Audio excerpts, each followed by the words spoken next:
Sometimes I wish that this whole blockchain technology was like, ping, the whole transaction closed in like 1 second, ping, you own it, I cashed it, light. But that's not the way it goes. We're still very old school. So this video is about closing a transaction. So keep tuned.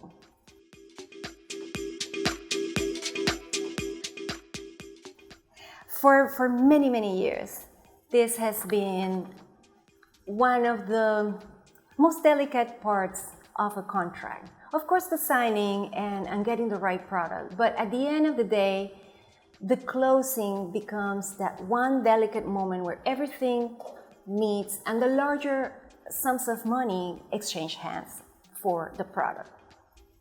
In Panama, we have a system that, again, as I always said, it rhymes, but it's not exactly the same. So you'll recognize elements perhaps from your country of origin, but in Panama, it's just a little bit different, a little bit longer.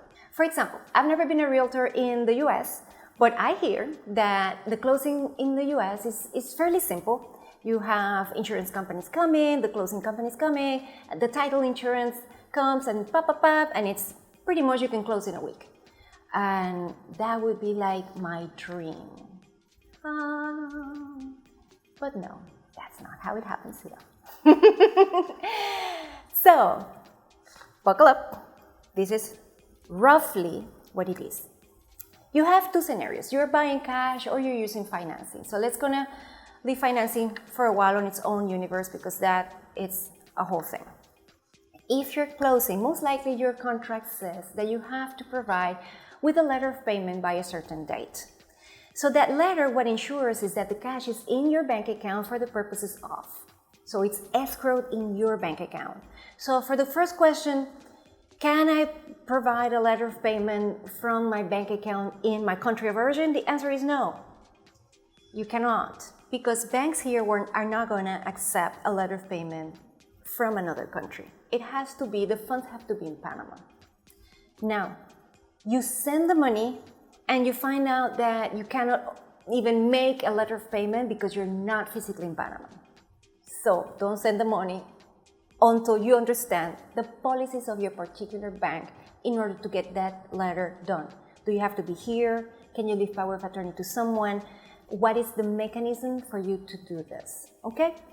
But once you deliver that letter of payment, then the seller gets it rolling because the seller has to pay a 2% transfer tax, a 3% capital gains. They have to pay everything and anything from condo fees, in the case if it's an apartment, water, electricity, garbage, maintenance fee, what you call the HOAs.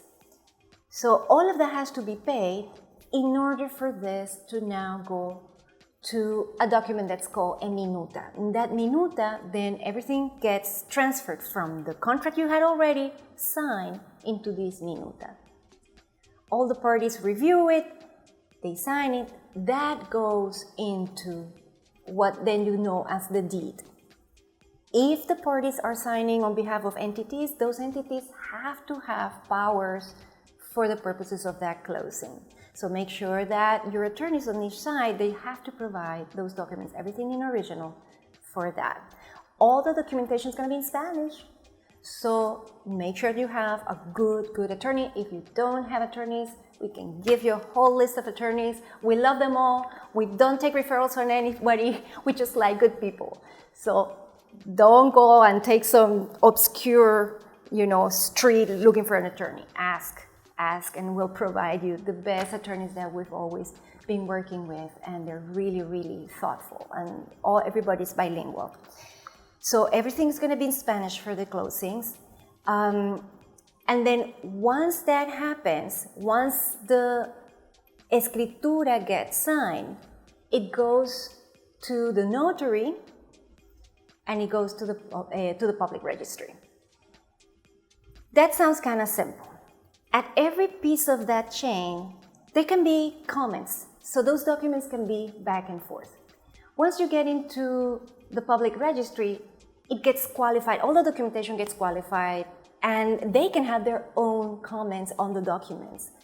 And guess what? You put it in, and sometimes, or more than often, they kick it back out and they say, no, change this to that. Instead of apartments, put like residential unit. They are known for doing that. So you're like, no, but the document went in on Friday and, we've been waiting. Yes, sometimes the public registry kicks it out and they call it a defect. Sometimes it is a defect, sometimes it's just wording that they need incorporated or changed. So that will happen back and forth until the document is completely agreed with the public registry. And then it gets registered. I know what you're thinking. Can the public registry just give a standard format for this to happen?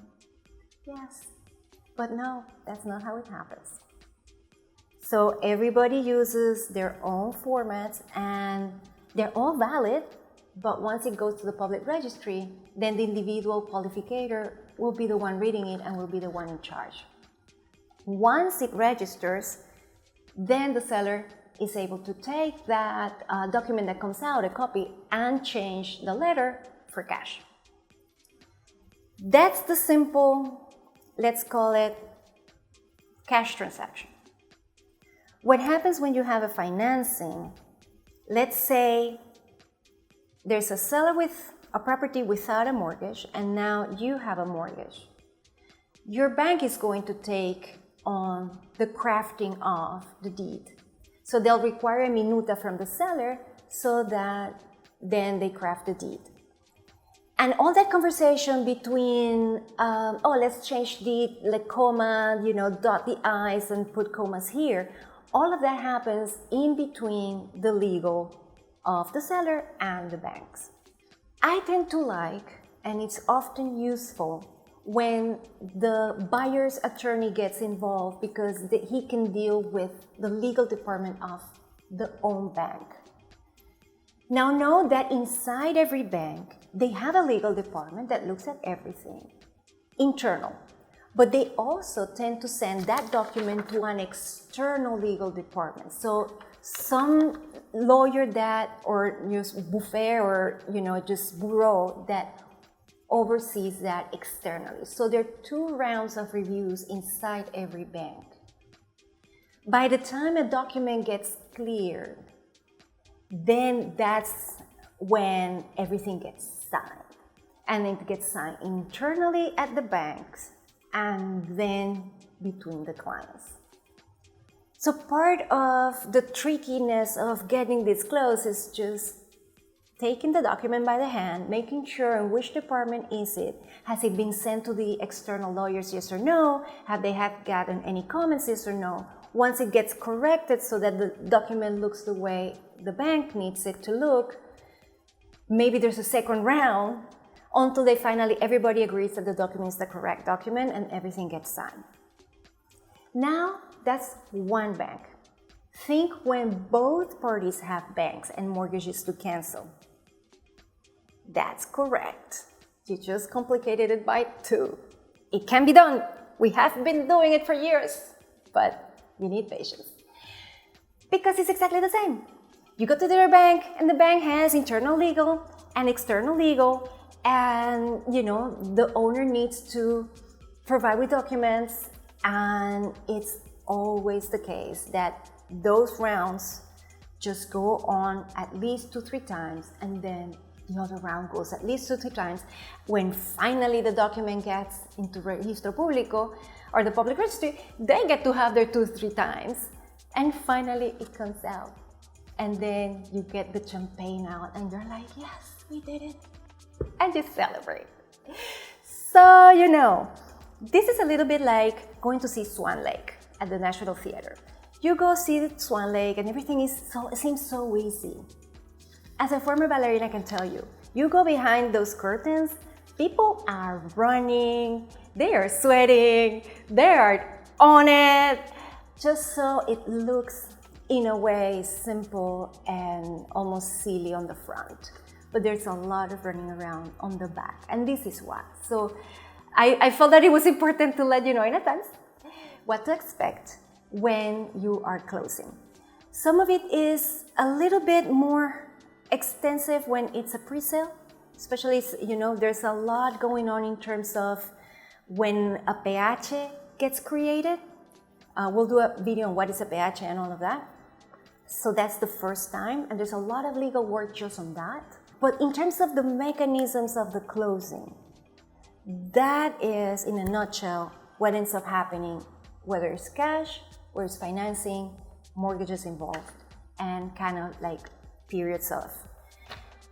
If you're buying a resale and you're using financing, especially when there's not a mortgage on the other side, I tend to say this closing is a 90-day contract. 90 days and 120 days.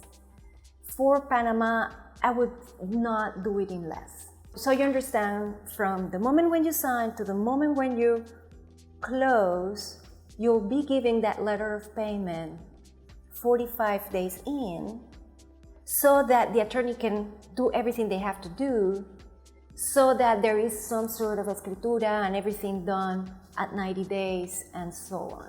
But just know that those 90 days will be used at its fullest, and 120 will probably give you enough time to have a little bit of a cushion. So there you have it. Once you go through all of that, then you get the keys and you go. There you go. So if you like this video, please subscribe, and if you have any questions, I know there will be many, just comment below.